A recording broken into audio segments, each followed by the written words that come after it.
káàbọ̀ sí àdúrà òwúrọ̀ àti òtítọ́ ọ̀rọ̀ Ọlọ́run láti òkè wá fún tòní.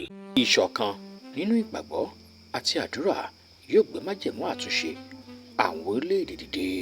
Ìwé Jòhánù orí 17 ẹsẹ̀ 21 rẹ̀ wípé kí gbogbo wọn kí ó lè jẹ́ ọ̀kan gẹ́gẹ́ bí ìwọ Bàbá ti jẹ́ nínú mi àti èmi nínú rẹ, kí àwọn pẹ̀lú kí ó lè jẹ́ ọ̀kan nínú wa, kí ayé kí ó lè gbàgbọ́ pé ìwọ lé ó rán mi. Ẹ̀yin àyànfẹ́ nínú Kristi Jésù, ẹ̀mí Olúwa darí mi ní òwúrọ̀ yìí láti pe àkíyèsí àwa ọmọ Ọlọ́run sí ìṣọ̀kan nínú ìgbàgbọ́ àti àdúrà.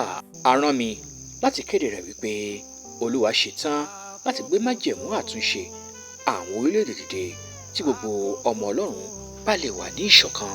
Gẹ́gẹ́ bí a ti rí i kà nínú ìwé Éfésù orí 4 ẹsẹ̀ 4, ó ṣe dandan fún àwa ọmọ Ọlọ́run láti wà ní ìṣọ̀kan nítorí wípé ara kan ní ń bẹ àti ẹ̀mí kan, àní bí a ti pè yín sínú ìrètí kan ti ìpè yín. A tún ṣe àkíyèsí ìwé Ìṣe àwọn Àpọ́stélì orí 4 ẹsẹ̀ 29 rẹ̀ tí ó wípé ìjọ àwọn tí ó gbàgbọ́ sì wà lé ọkàn kan àti inú kan, kò sì sí ẹnìkan tí ó pe ohun kan nínú ohun ìní rẹ̀ ní ti ara rẹ̀.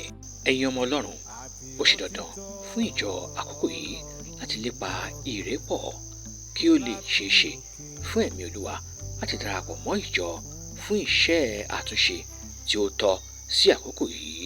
Ìwé orin Dáfídì orí 73 ẹsẹ̀ 1 rẹ̀ wípé kíyèsí, ó ti dára ó sì dùn tó fún àwọn ará láti máa jùmọ̀ gbé ní ìrẹ́pọ̀. Ará nínú agbo mímọ́ Kristi, Olúwa ṣetán láti bá ìjọ rẹ̀ rìn tí a bá lè rí àpẹẹrẹ ìṣọ̀kan, pàápàá jùlọ láti jùmọ̀ gba àdúrà. Bíbélì sọ fún wa nínú ìwé Jákọ́bù orí 5 ẹsẹ̀ 19 rẹ̀ wípé iṣẹ́ tí àdúrà olódodo ń ṣe lé agbára púpọ̀.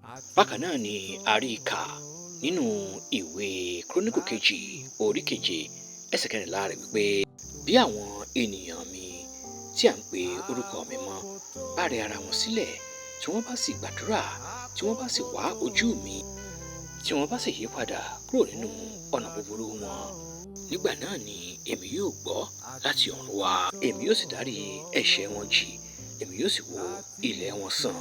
Ẹ jẹ́ kí a gbàdúrà.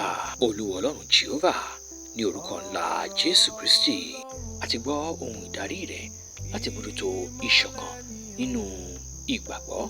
Jọ̀wọ́ ràn ìjọ rẹ lọ́wọ́ kí ó lè ṣe ohun tí ó tọ́.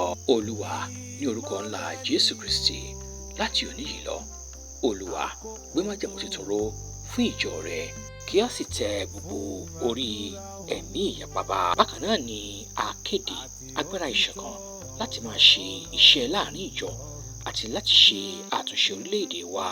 Bí mo ti ń fi tara ẹ̀mí gbàdúrà fún ìjọ Ọlọ́run àti àwọn àyànfẹ́ ní gbogbo ìgbà, mo túbọ̀ béèrè wípé kí Olúwa fi ọwọ́ agbára àti májẹ̀mú rẹ̀ ṣe àtúnṣe orílẹ̀-èdè wa. Àmín. Àkókò tó, àkókò tó, àkókò àdúrà òwúrọ̀.